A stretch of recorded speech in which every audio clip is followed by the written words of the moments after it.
How to fix Android stock on update requested. The first thing you need to check is the internet connection.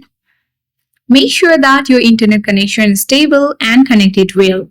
If your Wi-Fi is not working well, you can switch between the mobile data as well. Now you need to check whether your issue has been fixed or not. If not yet, restart the device.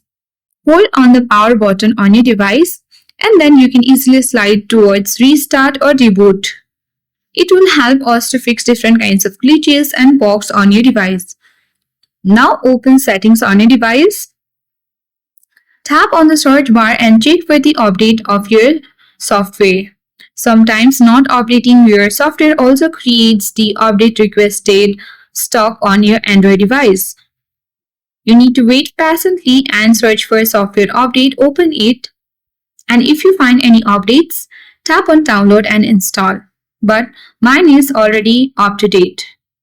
So let's go back and you need to clear the cache of the Google Play services as well. For that, open apps.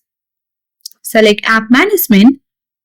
Scroll down and locate Google services for Google Play services. Even you can search with the help of the search bar at top of the screen. Open it and tap on storage uses and wait until it has been calculating, and you can tap on clear cache to clear its cache. And if issue persists, contact the manufacturer support and fix Android stock on update requested. That's all for today. Hope this video helped you. Thank you for watching and see you in the next video.